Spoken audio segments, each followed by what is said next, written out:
Hi, my name is Tara Kumar, and this is my presentation on Project X in the film genre of comedic mockumentary. Project X was released in 2012 and follows the story of three friends and their cameraman on a mission to throw an epic party for Thomas Cub's 17th birthday. Though it is not rated highly by critics, only receiving a 29% on Rotten Tomatoes, most audiences enjoyed it, granting it an 89% on Google reviews. It grossed over $102 million upon its release, surpassing its $12 million budget. A mockumentary is generally defined as documentary-style footage used in a way that portrays staged events as reality. In this case, it is also used in a comedic way to create a fun story that the audience can laugh at and relate to. It shows characters of all kinds, from parents to classmates to friends to neighbors, that feel real and likable, or at least relatable to the mass majority. Through this, Project X highlights the ideologies of individuality, identity, popularity, and friendship. It does so through the various cinematic elements that create a feeling of nostalgia and familiarity for the audience. Narration is an important part of any story. In this film, they use restricted, objective, and overt narration techniques. We are restricted as viewers because we are only told as much as the cameraman Dax knows. Additionally, it is objective because Dax isn't close to any of the three friends more than the others. He covers each story equally, including his own. He is an overt narrator because he is within the diegesis of the film. Additionally, there is not as much exposition because, as the audience, we are told a lot of details from other characters who are talking to Dax, aka the camera, throughout the film. Cinematography is used throughout the film to push the genre of mockumentary. Handheld footage really shows us that there is someone filming this event from an observer's perspective, like that of a documentarian. It is filmed almost completely handheld, with the exception of a few shots that are overhead, slow-mo, or bystander POV shots.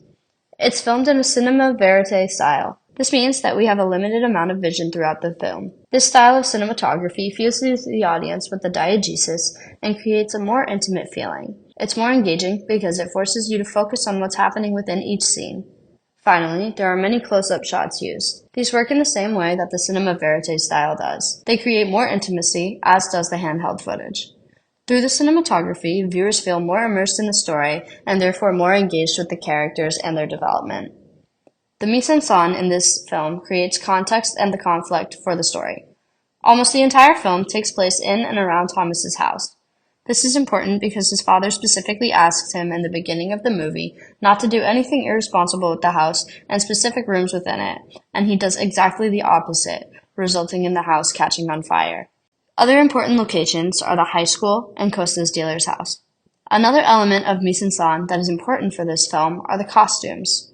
The costumes show us that the film is supposed to take place during the time of its release, the early 2010s. The costumes, whether it's a classic t-shirt and jeans or a girl's party outfit, continue to emphasize the time period and the characters as people. Sound works differently throughout the film.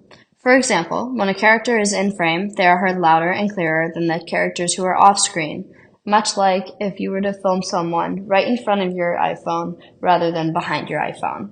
Most of this sound is diegetic. So dude, it's your last day of being a loser. How does it feel? Dude, you're such a dick, Costa. She never gets old. However, there are occasionally scenes that use non-diegetic music to transition from one part of the film and story to another.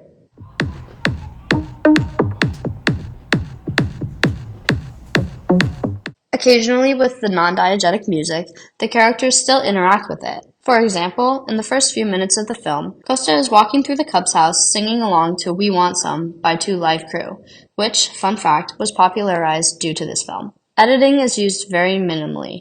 It is typically used to accelerate actions that are seen as tedious, such as Costa walking up the stairs to Thomas's bathroom with Dax. The only other time that there are any noticeable edits is when there are cut zooms on various characters and montages during the various party sequences. The comedic mockumentary genre, as presented in Project X, is used to send the message that friendship and living for the moment are more important than the consequences that follow and judgment from others. This film helps to push the ideology of individuality and friendship by showing us tight-knit relationships between friends and other characters that are clearly very different people. This film brings people from all walks of life together to feel good in their own identities and realize that popularity isn't always everything.